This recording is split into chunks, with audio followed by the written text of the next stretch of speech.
সবাই চলে গেলেন। আল্লাহর পয়গম্বরের সাহাবী আব্দুল্লাহ ইবনে যায়েদ রাদিয়াল্লাহু তাআলা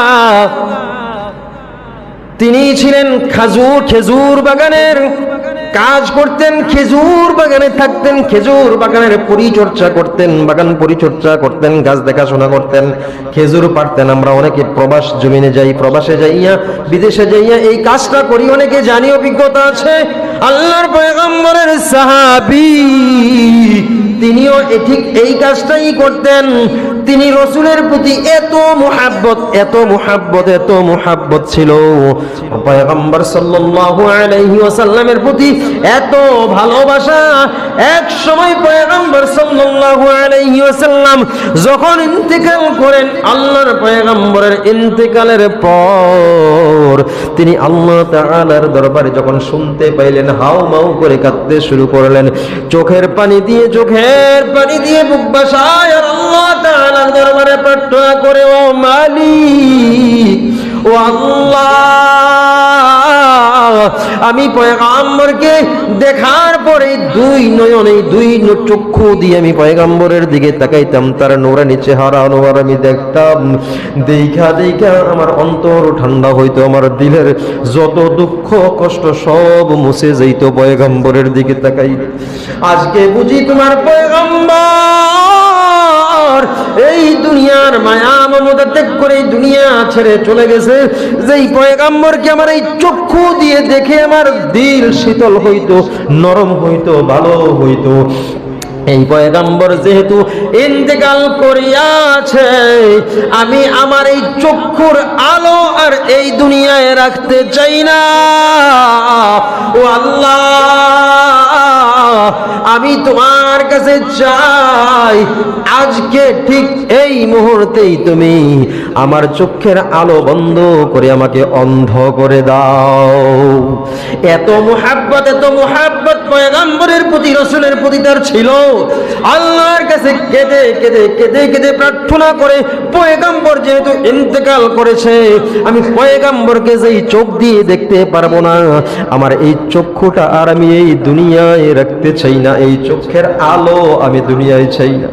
ও মালিক, আমার এই চোখের আলো বন্ধ করে দাও, আমাকে অন্ধ করে দাও, অন্ধ বানিয়ে দাও। এই কথা বলে যখন চিৎকার করে কান্না করে আল্লাহর কাছে প্রার্থনা করেন, মালিকের কাছে প্রার্থনা করার সঙ্গে সঙ্গে আল্লাহ তাআলা তার ডাক কবুল করে ওই দুয়ার সঙ্গে সঙ্গে তাকে অন্ধ বানিয়ে দেয়। সুবহানাল্লাহ, তিনি রাসূলের প্রতি কত মুহাব্বত, কত ভালোবাসা ছিল। আল্লাহর কাছে এত কেঁদেছে, আল্লাহ, আমি পয়গম্বরকে যেহেতু দেখতে পারবো না, আমি এই চোখের আলো দিয়ে দুনিয়ায় আর কিছু দেখতে চাই না, আমাকে অন্ধ করে দাও, আমাকে অন্ধ করে দাও। এত ভাবে প্রার্থনা করেছে, কেঁদেছে, আল্লাহ ডাক কবুল করে সাথে সাথে অন্ধ করে দিয়েছেন। এমন সাহাবী ছিলেন তিনি, অথচ কাজ করতেন কি? খেজুর বাগানে কৃষিকাজ। আল্লাহ, এই কৃষকদেরকে আমি মাঝে মধ্যে দেখা তাকাইয়া থাকি, আরে কত কষ্ট করে আমরা যারা আরামায় এসে ঘুমাচ্ছি, থাকছি, খাইছি, আমরা তো আরামায় এসে থেকে আল্লাহর ইবাদত করি। কি বলে? অনেক আল্লাহওয়ালারা আছেন কৃষি কাজ করে, সারাদিন পরিশ্রম করে। আমি নিজের চোখে ছোটবেলায় অনেককে দেখে দিই, সারাদিন কাজ করে, হারি কাজ আর কাজ। এই যে আপনি পূর্ব দিকে, আমাদের থেকে পূর্ব দিকে আপনারা অনেকেই জানেন, হ্যাঁ, নিমসার কুমিল্লা এলাকার মধ্যে প্রচুর পরিশ্রম করতো একটা সময় মানুষ, প্রচুর পরিশ্রম করতো, চাষাবাদ করতো। এই লোকদের মধ্যে দেখতাম রাত্রি যখন 1টা, 1:30, 2টা বাজে ওইটা তাহাজ্জুদ পড়ে জিকির করতেন, জোরে জোরে চিৎকার করতেন, আল্লাহ পাকের জিকির করতেন মসজিদে বসে বসে। কৃষকের মধ্যে এরকম অনেক কৃষক ছিল। আল্লাহ, এইরকম আল্লাহওয়ালা এমন কিছু গোলাম ছিল যারা সারাদিন পরিশ্রম করতেন, সারাদিন কষ্ট করতেন। এইরকম এখনো মাঝে মধ্যে আছে না নাই? রিক্সা চালায়, রাস্তায় রিক্সা চালায়, রিক্সা চালিয়ে 5 ওয়াক্ত নামাজ মসজিদে পড়ার চেষ্টা করে, যখন আল্লাহু আকবরের ধ্বনি তার কানে পৌঁছে যায়, সঙ্গে সঙ্গে রিক্সাটাকে মসজিদের পাশে সাইড করে লাগাই দিয়া মসজিদে প্রবেশ করে মহান মালিকের কুদরতি পায়ে সেজদায় লুটিয়া পড়ে। এইরকম আল্লাহর গোলামদেরকে আল্লাহ এত পছন্দ করেন, এত পছন্দ করেন, এত পছন্দ করেন। তাদেরকে আল্লাহ তাআলা কেমন পছন্দ করেন, সাহাবীদের জিন্দেগি থেকে আমাদের শিক্ষার ঘটনা। এইরকম সাহাবী আব্দুল্লাহ ইবনে যায়েদ রাদিয়াল্লাহু তাআলা আনহু, তিনি কৃষক ছিলেন, কৃষি কাজ করে করে পয়গম্বরের এত মুহাব্বত অন্তরে লালন করেছেন, মওলা পাকের এত ইবাদত করেছেন।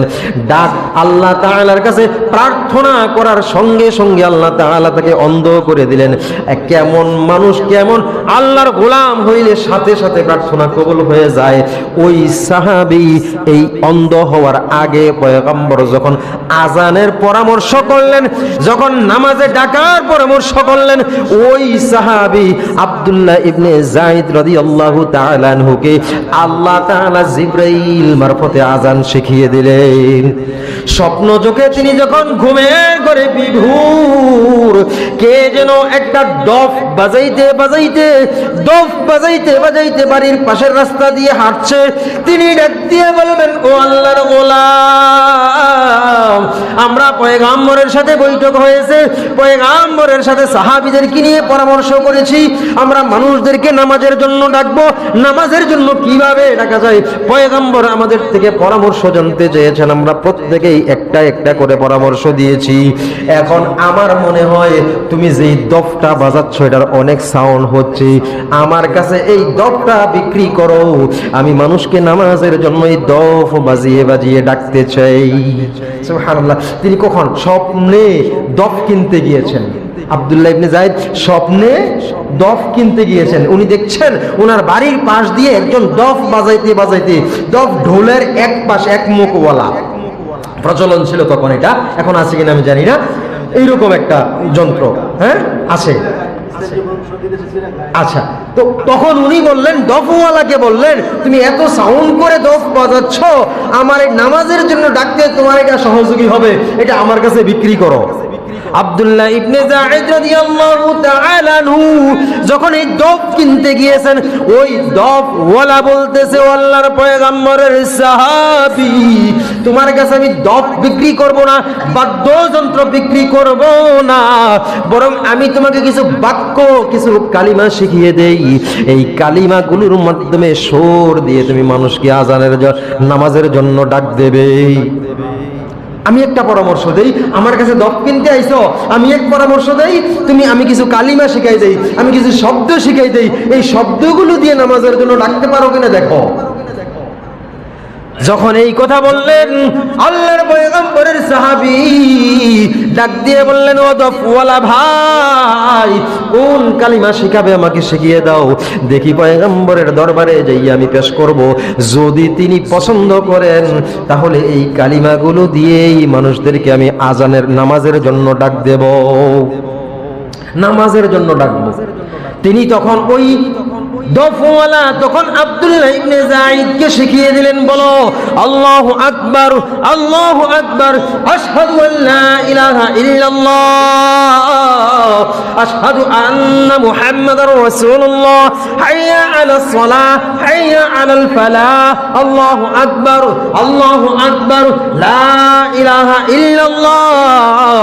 আব্দুল্লাহ ইবনে যায়েদ স্বপ্ন যখন ভেঙে যায়, রাত্রি যখন সকাল হয়ে যায়, ভোর হয়ে যায়, তখন তার মনের মধ্যে ওই শব্দগুলা বাজতেছিল, স্মরণ হইতেছিল, বারবার ইয়াদ করতেছিলেন, জপতেছিলেন। পয়গম্বর সাল্লাল্লাহু আলাইহি ওয়াসাল্লামের দরবারে এসে বললেন, ওগো আল্লাহর পয়গম্বর,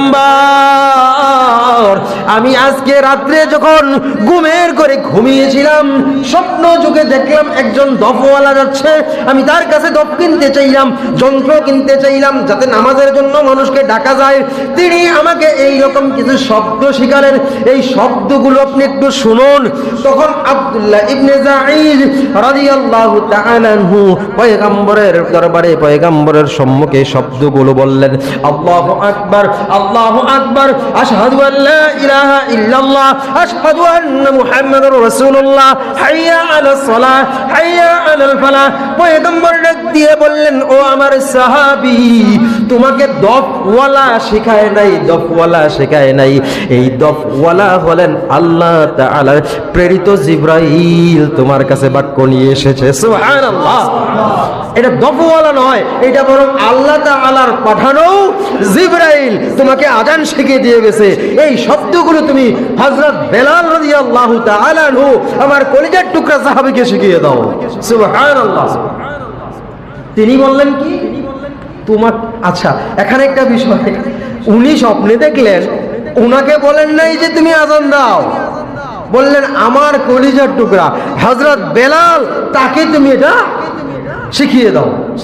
এখন আব্দুল্লাহ ইবনে যায়েদ যাইয়া বেলাল রাদিয়াল্লাহু তাআলা আনহুকে এই বাক্যগুলো শিখিয়ে দিলেন। তিনি শিখানোর পর তিনি আল্লাহু আকবার বলে সর্বপ্রথম মুয়াজ্জিন নামাজের জন্য এই শব্দগুলো দিয়ে ডাক দিলেন আজানের মাধ্যমে নামাজের জন্য। সেই থেকে নামাজ আজান প্রচলন হয়ে এলো না, আজান সেই থেকে। আর ইসলামের সর্বপ্রথম মুয়াজ্জিন হলেন হযরত বেলাল রাদিয়াল্লাহু তাআলা আনহু। হযরত ওমর রাদিয়াল্লাহু তাআলা আনহু এই কথাগুলো শুনলেন, বললেন আমি তো অনেকবার এই শব্দগুলো শুনছি, কিন্তু রাত্রিবেলা ঘুম থেকে শুনি, সকালে রাসূলের দরবারে আয়েশা বলতে গেলে ভুলে যাই। সুবহানাল্লাহ। আমিও শুনছি, কিন্তু আমি আয়েশা বলতে গেলে কি হয়, আমার মনে থাকে না। আমি কয়েকবার, একাধিকবার, কয়েকবারই শুনছি, কিন্তু আমার মনে থাকে না, বিধায় আমি বলতে পারিনি। আজকে ভেবেছিলাম আজকে বলবো, কিন্তু তুমি যখন আসলে আমি ভাবলাম তুমি যেহেতু একজন আমাদের সমাজের সবচেয়ে কম কি কয়টাকে নিম্ন শ্রেণীর কাজ করে নেওয়ালা একটা ব্যক্তি, অনেকেই যে একটা রিক্সা চালককে আমরা কিরকম দৃষ্টিতে দেখি, একজন দিনমজুরকে কিরকম দৃষ্টিতে দেখি। তো সাহাবীদের মধ্যে এরকম অনেকে বড় লোক ছিল, পয়সাওয়ালা ছিল, দিনমজুর ছিল, দিনমজুরদের তো তার মতো তার দেখা হয়। তো ওমর রাদিয়াল্লাহু তাআলা বললেন আমি ভাবলাম যেহেতু তুমি অনেক কষ্ট করে নেওয়ালা একজন মানুষ, পারিশ্রমিক মানুষ, তুমি আমি না বলি, আমার আজকে মনে আছে, কিন্তু আমি তোমাকে সুযোগ করে দিলাম যাতে তুমি একটু দামি হয়ে যাও। সুবহানাল্লাহ। কি হও, তুমি কথাটা বইলা একটু দামি হয়ে যাও, এই জন্য আমি তোমাকে সুযোগ করে দিলাম। হযরত খলিফাতুল মুসলিমিন ওমর রাদিয়াল্লাহু তাআলা আনহু বললেন আমি খলিফা হিসেবে অনেক অনেক দায়িত্ব পেয়েছি, অনেক অনেক দায়িত্ব পেয়েছি। এই দায়িত্ব পাওয়ার পর আমার কাছে মনে হয়েছে আমি মুয়াজ্জিন কেন হলাম না, তাহলে আমি আর মুয়াজ্জিন না হওয়ার কারণে আমার একটা গ্যাপ রয়ে গেল দায়িত্বের। সুবহানাল্লাহ। বুঝছেন, মুয়াজ্জিন কেন হলাম না, একটা দায়িত্বের গ্যাপ মনে হয় আমার রয়ে গেল, এরকম একটা আফসোস আমার মনের মধ্যে রয়ে গেল, আমাকে কেন আজান দেওয়ার দায়িত্ব দেওয়া হলো না। সুবহানাল্লাহ। আজানের খুব গুরুত্ব, আজানের খুব মূল্য। পয়গম্বর সাল্লাল্লাহু আলাইহি ওয়াসাল্লাম ইরশাদ করেছেন, ময়দানে মাহশর যেদিন কায়েম হবে, হাসরের ময়দানে সমস্ত মানুষগুলো যখন যেদিন উঠবে, আল্লাহর আদালতে উঠবে, আল্লাহর বিচার যেদিন শুরু হবে, সেই দিন সমস্ত মানুষগুলো কিছু কিছু মানুষকে দেখবে বড় বড় ঘাড়ওয়ালা, বড় বড় মাথা, সবার উপরে দেখা যায়, সম্মানের দিক থেকে উপরে, আবার দেখা যায় মানুষ সবাই তাকে দেখতে পাচ্ছে, তার চেহারা, তার মাথাটা উজ্জ্বল চকচক করতেছে, আল্লাহর নূর বেয়ে বেয়ে পড়তেছে। এইরকম কিছু লোককে দেখবে মানুষ, ফেরেশতাদেরকে ডাক দিয়ে বলবে, ও আল্লাহর ফেরেশতার দল, ওদেরকে সবার উপরে দেখা যায়, কারণ কি? কি কারণে তাদেরকে সবার উপরে দেখা যায়, মাথাগুলো দেখা যায়, শিরগুলো উপরে দেখা যায়, কারণ কি? তখন ফেরেশতারা ডেকে ডেকে বলবে, এই দুনিয়ার জমিনে যারা মানুষদেরকে আল্লাহর দিকে ডাকতো, নামাজের দিকে ডাকতো, কল্যাণের দিকে ডাকতো, যারা মুয়াজ্জিন ছিল, তাদের মাথাগুলো আল্লাহ, তাদের শিরগুলো, কণ্ঠগুলোকে সম্মানিত করার জন্য সমস্ত মানুষের উপরে তাদের শিরগুলো ভাসিয়ে দিয়েছে। সুবহানাল্লাহ। মুয়াজ্জিনের মর্যাদা, মুয়াজ্জিনের কি মর্যাদা! হাসরের ময়দানে 100, 200, 1000 কোটি মানুষ থাকবো, পৃথিবীর সমস্ত সৃষ্টির মানুষ সবগুলো সেই দিন উপস্থিত থাকবে, আর সবার সামনে সবাই তাদেরকে দেখতে পাবে। সুবহানাল্লাহ, আল্লাহু আকবার। কত মর্যাদা কার? মুয়াজ্জিন, মুয়াজ্জিনের। এই মুয়াজ্জিনের এত মর্যাদা। মুয়াজ্জিন কি বলে? মানুষদেরকে আল্লাহর দিকে ডাকে। এই ব্যাপারে আমি আয়াত তেলাওয়াত করেছি। আল্লাহ তাআলা বলেন, ওমান আহসানু কওলাম মিম্মান দাআ ইলাল্লাহি ওয়া আমিলা সালিহাও ওয়া ক্বালা ইন্নানি মিনাল মুসলিমিন। তার কথার চাইতে আর শ্রেষ্ঠ কথা কার হতে পারে, যিনি আমি আল্লাহর দিকে মানুষদেরকে দাওয়াত দেয় এবং নিজে ভালো কাজ করে এরপরে আবার বলে আমি মুসলমান। সুবহানাল্লাহ। কি বলে? যে মানুষদেরকে কি কিসের দিকে ডাকে? আল্লাহর দিকে ডাকে। তার চাইতে এই আয়াতের তাফসীর লিখতে গিয়ে মুফাসসিরিনগণ লিখেছেন, অনেক মুফাসসিরিনগণ মানে একাধিক অর্থ লিখেছেন। এখানে বলা হয়েছে দা ইলাল্লাহ, আল্লাহর দিকে ডাকে। এই ডাকনেওয়ালা ব্যক্তির প্রথম যিনি ডাকেন, সর্বশ্রেষ্ঠ যিনি দাঈ, তাকে মুহাম্মাদুর রাসূলুল্লাহ সাল্লাল্লাহু আলাইহি ওয়াসাল্লামের দিকে মুফাসসিরিনগণ ইশারা করেছেন। সর্বশ্রেষ্ঠ দাঈ হলেন কে? মুহাম্মাদুর রাসূলুল্লাহ। তিনি হলেন পৃথিবীর সবচেয়ে বড় প্রচারক। কি বলেন? দাঈ ইলাল্লাহ। তিনি সবচেয়ে বড় আল্লাহর দিকে ডাকনেওয়ালা, তার থেকে বড় পৃথিবীতে আর কেহ নাই। তারপরে এই মুফাসসিরিনগণ আরেক অর্থ এই মুয়াজ্জিনের কাছে এনেছেন। কার কাছে? মুয়াজ্জিনের কাছে, যিনি কি করেন? আল্লাহর দিকে মানুষকে ডাকেন। আল্লাহু আকবার। এই আল্লাহ তার কথার চাইতে, তার থেকে বড় বক্তা, তার কথার চাইতে বড় শ্রেষ্ঠ কথা আর কার হইতে পারে? আল্লাহ বলেছেন। আল্লাহ এটাকে চ্যালেঞ্জের মতো করেছেন না, তার থেকে বড় আর কে হতে পারে? তাহলে আল্লাহর দৃষ্টিতে সবচেয়ে বড় তিনি, যিনি আল্লাহর দিকে মানুষকে কি করেন? ডাকেন। এখানে দাওয়া ও তাবলীগ আমরা যেই কাজগুলো করছি, যে যেই পথে, প্রত্যেকটা দায়ীকে এখানে মুফাসসিরিনগণ বিভিন্নভাবে বিভিন্ন ব্যাখ্যা দিয়েছেন। হ্যাঁ, তাফসীর লিখেছেন যে এখানে যারা মানুষদেরকে বয়ানের মাধ্যমে ডাকেন, এখানে যারা কোরআন শিক্ষার মাধ্যমে মানুষদেরকে ডাকেন, অনেকে আছে বিভিন্ন জায়গায় হাইটা তাবলীগ করেন, এইরকম ভাবে বিভিন্নভাবে ইসলামের খেদমত চলছে না, দাওয়া চলছে না। যারা যারা এই দাওয়াতগুলো দিচ্ছেন, এই তাদের প্রত্যেকের কাছে মুফাসসিরিনগণ তাফসীরের তাদেরকে উদ্দেশ্য করেছেন, ইশারা করেছেন, যারা কি করেছেন? আল্লাহর দিকে মানুষকে ডাকেন। তো এখানে এই প্রথম হলে মুহাম্মদ রাসূলুল্লাহ, দ্বিতীয় যেই অর্থটি এসেছে মুফাসসিরিন যাকে ইশারা করেছেন, তিনি হলেন কি? মুয়াজ্জিন। এবং মুয়াজ্জিনের ব্যাপারে অনেক অনেক হাদিস আছে। এই মুয়াজ্জিনের ব্যাপারে যিনি আযান দেন, হাদিস শরীফে এসে, বুখারী শরীফের হাদিসে এসেছে যে যেই ব্যক্তি আযান দেয়, তার আযানের আওয়াজ যত দূর পর্যন্ত পৌঁছায়, তার আযানের আওয়াজ যত দূর পর্যন্ত পৌঁছায়, তত দূর পর্যন্ত যত সৃষ্টি রয়েছে হাসরের ময়দানে সমস্ত সৃষ্টিগুলো তার পক্ষে সাক্ষ্য দেবে। সমস্ত সৃষ্টিগুলো হাসরের ময়দানে যাইয়া বলবে, আল্লাহ আপনার এই গোলাম আপনার দিকে মানুষকে ডেকেছিল। মুয়াজ্জিনকে এখন আমরা মুয়াজ্জিনি করতে একটু ভয় লাগে অনেকের। আমি নিজেই আমি হয়তো একটু অসুস্থতার কারণে কষ্ট পাই, কিন্তু চেষ্টা করি সব সময় এই জিনিসটা অন্তত দৈনিক একবেলা হলেও আজান দেওয়ার। আমরা সবাই ইনশাল্লাহ আজানগুলো শিখে দেওয়ার চেষ্টা করব। এই মর্যাদাগুলো আমি গত বছরও আপনাদেরকে একবার শুনিয়েছিলাম, মুয়াজ্জিনের কত মর্যাদা। আহা, এর থেকে বড় মর্যাদা সম্মান আর হতে পারে না।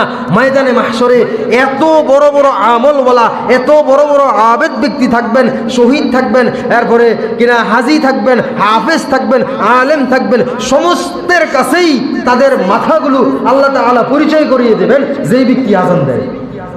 আল্লাহ, কত দামি দামি নবী ওলি আল্লাহওয়ালা আল্লাহর প্রেমিকগুলো থাকবে, তাদের সামনে পরিচয় করাই দেবেন। এর থেকে বেশি আর কি হতে পারে? মনে করেন এই মসজিদের মধ্যে 200 মানুষের একটা মজমা, 200 মানুষের একটা মজমা, সবগুলো পিএইচডি হোল্ডার, সবগুলো কি পিএইচডি ডক্টরেট করা। এইরকম একটা মজমা বা এরকম একটা কনফারেন্স এখানে হচ্ছে, হ্যাঁ, একটা অনুষ্ঠান হচ্ছে। এই মুহূর্তে একজন রিক্সা চালকরে আইনা সবাই সম্মানিত করে স্টেজে দাঁড় করাই দিল যে এই লোকটাকে আমরা সবাই মহব্বত করি। তার অবস্থাটা কেমন হবে? তার অবস্থাটা, একটা রিক্সা চালক পিএইচডি হোল্ডার, পিএইচডি ডিগ্রিওয়ালাদের সামনে যদি তারা উপস্থিত করায়, তাহলে তার অবস্থা, আহারে, তিনি তো আনন্দে কেঁদে ফেলবেন নাকি, হার্ট স্ট্রোক করার মতো অবস্থা হয়ে যাবে। এত সম্মানী ব্যক্তি, এত শিক্ষিত ব্যক্তির সামনে আমাকে, এই মুয়াজ্জিনকে আমরা এখন দেখেন, আমরা বর্তমান যুগে যারা আযান দেয় তাদেরকে নিচু চোখে দেখি। আজান দেওয়া সাধারণ, অনেক জায়গায় দেখা গেছে মুয়াজ্জিনের বেতন অথবা মুয়াজ্জিনের বেতন নিয়ে অনেক জায়গায় দেখা গেছে একটু ঝামেলা আছে, অনেক জায়গায় দেখা গেছে মুরব্বীরা ফি সাবিলিল্লাহ আজান দেয়, সমস্যা নাই, যে যেভাবে যার উদ্দেশ্য। আপনার যদি এরকম তৌফিক না থাকে, আপনি মুয়াজ্জিন অথবা সংসার চালাইতে কষ্ট হবে, তাকে বেতন দেওয়া জায়েজ আছে। সংসার চালানোর জন্য বেতন নয়, জাস্ট কিছু হাদিয়া সহযোগিতা করা। প্রত্যেকটা দায়ীকে আমরা যে টাকাগুলো দিচ্ছি এগুলো বিনিময়ে বেতন না, বিনিময়ে বেতন দেওয়া সম্ভব না। আপনাকে যদি কেউ একটা কোরআনের আয়াত শুধু কুল শব্দটা একটা শব্দের অর্থ ব্যাখ্যা বিশ্লেষণ আপনাকে বুঝায় আর আপনি এটার বিনিময় দিতে যান, তামাম দুনিয়া দিলেও হবে না এটার শোধ। তাহলে আপনি বেতন দিচ্ছেন কি করে? এটা বেতন নয়, জাস্ট তার চলার জন্য আমরা এক ভাই এক ভাইকে একটু সহযোগিতা করছি। এইরকম মুয়াজ্জিনগুলোকে আমরা নিচু চোখে দেখি, ঠিক আছে? তো নিচু চোখে না দেখে তাদের এই মর্যাদাটা খেয়াল রাখবো, নিজে মুয়াজ্জিন হওয়ার চেষ্টা করব। নিজে, আপনাদের সমাজ আলহামদুলিল্লাহ ভালো, অনেক ভালো ভালো মানের উঁচু সম্মানিত ব্যক্তিরাই আজান দেওয়ার চেষ্টা করেন, এটা আমি খুব খুশি হই। আজান দেওয়ার জন্য প্রতিযোগিতা করা দরকার, আজান দেওয়ার জন্য কি করা দরকার? প্রতিযোগিতা করা দরকার। এটার অনেক অনেক মর্যাদা, অনেক অনেক সম্মান। সম্মানটা এই দুনিয়ায় না, ওখানে যেখানে আসল দিন, সঠিক দিন, মেন যে জায়গাটা, ওইখানেই সম্মানটা দেওয়া হবে। তো আল্লাহ তাআলা আমাদেরকে এই মুয়াজ্জিন হওয়ার তৌফিক দান করুক। প্রথম মুয়াজ্জিন কে ছিলেন? হযরত বেলাল রাদিয়াল্লাহু তাআলা। বেলাল রাদিয়াল্লাহু তাআলা আনহু এই আজান দিতেন, অনেকের কাছে এটা পছন্দ হইতো না, অনেকের কাছে পছন্দ হইতো না, অনেকে পছন্দ করতেন না, সবাই পছন্দ করতেন। মাঝে মধ্যে কিছু কিছু মানুষ আছে না, ভালোর মধ্যে কিছু কিছু লোক এর এদিক সেদিক থাকে, আরে আজানের সুরটা যদি একটু আরেকটু ভালো হইতো, কণ্ঠটা যদি আরেকটু ভালো হইতো, আর ইমাম সাহেব যদি আরেকটু সুন্দর হইতো, ফর্সা হইতো, চেহারার দিকে তাকাইলেই দিলটা ঠান্ডা হয়ে যায়। এরকম ইমাম সাহেব আমাদের দেশে আছে নেই? আছে, হ্যাঁ? চেহারার দিকে তাকাইলে তার সৌন্দর্যের প্রেমে পড়ে যায় অনেকে। বেলাল রাদিয়াল্লাহু তাআলা আনহু কেমন সুন্দর ছিলেন আপনারা সবাই জানেন, কেমন? হ্যাঁ, আহা, পৃথিবীর সবচাইতে কালো মানুষদের মধ্যে উনি একজন, সবচাইতে অসুন্দর চেহারাওয়ালা মানুষদের মধ্যে উনি একজন। কিন্তু আল্লাহ তাআলার দরবারে তার মানে তাকে এমনভাবে কবুল করা হয়েছে, আল্লাহ তাআলা এমনভাবে গ্রহণ করে নিয়েছেন, যিনি যার আজান স্বয়ং আল্লাহ তাআলা আরশে আজিম থেকে শুনতেন। সুবহানাল্লাহ। আজান না দিলে, এই যে মুয়াজ্জিন দেখেন, যখন তিনি এইরকম একটা সময় এমন হয়েছিল যে তিনি আজান দিবেন, মুসল্লিরা বললেন আর একটু ভালো মুয়াজ্জিন ব্যবস্থা করি। মনে করেন এক সময় আপনাদের মসজিদটা, আমি বুঝাই একটা উদাহরণ, যে এইরকম টিনের ঘর, তো আমি আসলাম, আইসা টিনের ঘর থেকে এটার 2 তলা 3 তলা বিল্ডিং বানাইলাম। বানানোর পরে আপনারা কইলেন একটা বড় মুফতি সাহেব দরকার। বুঝে আসছে? এমন অনেক সমাজে এরকম হয়। হ্যাঁ, আমার এক ফ্রেন্ড এরকম বুড়িচং থেকে চাকরি শেষ করে আসছিল, বলে হুজুর আমি যাইয়া এই 2 তলা থেকে একটা 2 তলা বানাইছি মসজিদ, এখন তারা মুফতি সাহেব রাখবে। হ্যাঁ, রাখো, ঠিক আছে, আলহামদুলিল্লাহ, আপনার রিজিক এতদিন ছিল। এমনটা পরিবেশ হয়। বেলাল রাদিয়াল্লাহু তাআলা আনহুকে আজানটা কখন থেকে? যেদিন থেকে মুয়াজ্জিন শুরু, সেদিন থেকে, যেদিন থেকে আজান শুরু সেদিন থেকে তার মুয়াজ্জিনই শুরু। এখান থেকে যখন এটা প্রচলিত হয়ে গেছে, অনেক মানুষ এই আজান শিখে ফেলেছে, এবার কিছু মুসল্লিদের মধ্যে একটু হালকা আলোচনা, পর্যালোচনা, সমালোচনা শুরু হয়েছে। বেলালের আজানটা কেমন জানি অসুন্দর লাগে, বেলালের আজানটা কেমন জানি একটু অসুন্দর লাগে, আর একটু ভালো মুয়াজ্জিন হইলে, আরো কণ্ঠওয়ালা হইলে। আমাদের সমাজে তো এখন অনেকে আজান দৈন্য আছে, তাদের মধ্য থেকে যদি একজন আজানটা দিত, হ্যাঁ, এমন। এবার পরামর্শ করলে পয়গম্বর সাল্লাল্লাহু আলাইহি ওয়াসাল্লামকে ছাড়াই তারা কিছু লোকে বসে কমিটি গঠন করে, কমিটিরা বলে ফেললেন, আজ থেকে আমরা একজন মুয়াজ্জিন নিযুক্ত করলাম। পয়গম্বরকে জিজ্ঞাসা করলেন, ইয়া রাসূলুল্লাহ, আমরা অমুকরে মুয়াজ্জিন হিসাবে আজান দিতে রাখতে চাই, আপনি কি বলেন? এখন বলেন, আপনারা যদি মুসল্লিরা সিদ্ধান্ত করার পর আমরা অমুক দিন এই অনুষ্ঠানটা করতে চাই, দিন ফিক্স করার পর আইসা আমাকে জিজ্ঞাসা করেন, আমি কি বলবো ডেটটা পাল্টান? এটা বলবো? কেন বলবো? আপনি তো ফিক্স করে ফেলছেন। হ্যাঁ, আপনি তো ফিক্সড করে ফেলছেন, করে এসে আমাকে জিজ্ঞেস করতেছেন। তাহলে আমি তো ভাববো আপনাদের 10 জনের কথাই যেহেতু ফিক্সড হয়েছে, তাহলে আমি আর এটা সিদ্ধান্ত পাল্টানোর অধিকার রাখি না। জি করেন, আলহামদুলিল্লাহ। আমি এই কথাটাই বলবো, পয়গম্বরও ঠিক এই রকম বললেন। ঠিক আছে, আপনারা যেহেতু মুয়াজ্জিন নির্ধারিত করেই ফেলেছেন, তাহলে ঠিক আছে, মুয়াজ্জিন ফিট করেন, মুয়াজ্জিনকে বলেন আজান দিতে। তাকে বলে দেওয়া হলো, আপনি মুয়াজ্জিন সকালবেলায় ফজরের নামাজ থেকে শুরু করবেন। মুয়াজ্জিন ফজরের নামাজ থেকে শুরু, দিনের শুরু ফজর, এখন ফজর থেকে আপনি শুরু করবেন। আপনি আজ থেকে বেলালকে বলে দেওয়া হলো, বেলাল আজকে রাত্রে এশার নামাজের আজান আপনার জন্য শেষ, আগামীকাল থেকে এই জায়গায় আর আপনি আজান দিতে পারবেন না, আপনি এই জায়গায় আর আজান দিতে পারবেন না।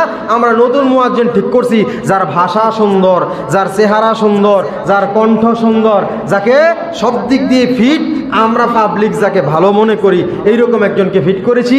কমিটি নির্ধারণ করে, পরামর্শ করে আপনি এটাকে কি করেন, গ্রহণ করা ছাড়া উপায় নাই। আল্লাহর পয়গম্বরের সাহাবী বেলাল রাদিয়াল্লাহু তাআলা আনহু ইশার নামাজ পড়ে সকলে যখন ঘরের ভেতরে চলে যায়, যখন বেলাল রাদিয়াল্লাহু তাআলা আনহু আসমানের দিকে তাকাইয়া কান্দে চোখের পানি ফেলে ফেলে মাওলা পাককে ডাক দিয়ে বলে, ও মালিক, যতদিন যেই দিন থেকে আজান শিখেছি সেই দিন থেকে আমি তোমার খুশির জন্য, এই দুনিয়ার কোনো লোভের জন্য নয়, বেতনের জন্য নয়, ভালো খাবারের জন্য নয়, উচ্চ আসনের জন্য নয়, সম্মান পাওয়ার জন্য নয়, মহান মালিক তোমাকে খুশি করার জন্য, তোমার খুশির জন্য আমাকে যেই দিন থেকে পয়গম্বর নিযুক্ত করেছেন সেই দিন থেকে আমি এখন পর্যন্ত আজান দিয়ে এসেছি। আমি ভেবেছি আমার আজান মাওলা তোমার কাছে বড় আদরের, বড় ভালোবাসার, মুহাব্বতের। এই ধারণা, এই চিন্তা নিয়েই আমি এতদিন খেদমত করেছি ফি সাবিলিল্লাহ। আমি তোমার নামে মানুষদেরকে তোমার দিকে ডেকেছি। এখন যা দেখতে পাইলাম আমার কাছে মনে হয় জনগণ, পাবলিক আমার সুর পছন্দ করে না, আমার কণ্ঠ পছন্দ করে না, আমার চেহারা পছন্দ করে না, এই কথা স্পষ্ট প্রতীয়মান হয়েছে আমার কাছে। এখন তোমার কাছে আমার প্রশ্ন, মালিক পাবলিক পছন্দ করে না, তুমি মাওলা আমার কণ্ঠ পছন্দ করো কিনা আমাকে দয়া করে একটু জানিয়ে দাও। এইভাবে চোখের পানি দিয়ে বুক ভাসাইয়া ভাসাইয়া রাত্রি সারা রাত বেলাল রাদিয়াল্লাহু তাআলা আনহু আল্লাহ তাআলার দরবারে কান্না করতেছেন। আল্লাহ তাআলার পয়গম্বর হযরত বেলালকে, যিনি আজান শিখেছিলেন, তাকে আজান দিতে বললেন না, বললেন আমার কলিজার টুকরা বেলালকে শেখাও, এটা বললেন। আর তারা এখন আরেকজন নিযুক্ত করলেন। এটা কি আল্লাহর কাছে পছন্দ? ফজরের আজান যখন নতুন মুয়াজ্জিন দিলেন, নতুন মুয়াজ্জিন যখন ফজরের আজান দিলেন, ফজরের আজান শেষ, রাত্রি ফজরের ওয়াক্ত হচ্ছে না, আলো আসতেছে না, এমন সময় পয়গম্বর সাল্লাল্লাহু আলাইহি ওয়াসাল্লামের কাছে অনেক সাহাবীরা একজন একজন করে যাচ্ছে, ওগো আল্লাহর পয়গম্বর, আজকে আলো হচ্ছে না, নামাজ পড়বো, আদায় করবো কখন? আলো হচ্ছে না, কারণ কি? আল্লাহর পয়গম্বর সিজদায় পড়ে মালিকের নিকট প্রশ্ন, ও মালিক, আজকে কেন এমন হচ্ছে? রাত্রি এত লং বড় হচ্ছে কেন? সকাল কেন হয় না? কারণ কি? আল্লাহ তাআলা আল্লাহর পয়গম্বরকে জানিয়ে দিলেন, ও পয়গম্বর, আজকে বেলালের আজান আমি আল্লাহ শুনতে পাই নাই, এই জন্য আজকে রাত্রি পোহাবে না, রাত্রি থেকে যাবে। সুবহানাল্লাহ। বেলাল রাদিয়াল্লাহু তাআলা আনহু রাত্রিবেলা আল্লাহর কাছে প্রার্থনা করেছিলেন, ও মালিক, আমাকে আপনি জানিয়ে দেন পাবলিক আমাকে পছন্দ করে না, আপনি করেন কিনা, বলেছিলেন না? এখন আল্লাহ পয়গম্বরের মাধ্যমে জানিয়ে দিলেন, আমি তোকে কত পছন্দ করি, তোর আজান না শোনা পর্যন্ত আমি আল্লাহ রাত্রিকে দিন করব না, রাত্রি রেখে দেব। সুবহানাল্লাহ, আল্লাহু আকবার।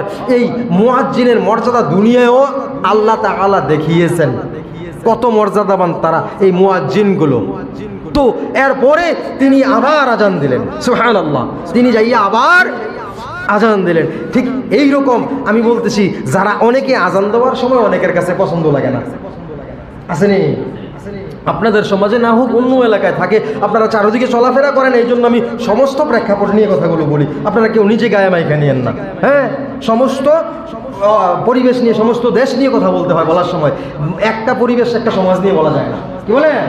তো এইরকম অনেক সমাজে আছে, অমুক মুয়াজ্জিনের আজান পছন্দ হয় না, অমুকের শহর বালা না, কেমনে আজান দেয়, এই ধরনের কথা আমরা না বলবো, যে বলি যার কাছে খারাপ লাগে আমি নিজে চেষ্টা করব। এই সম্মানটা কি আমার নিজের পাওয়ার প্রয়োজন আছে না? কি বলেন? এত সম্মান দুনিয়াও যার এত সম্মান, আখিরাতে আল্লাহ তাআলা এত সম্মানিত করবেন, এত মর্যাদা দান করবেন। এই লোকগুলা এইরকম মর্যাদাবান আমার হওয়া প্রয়োজন আছে না?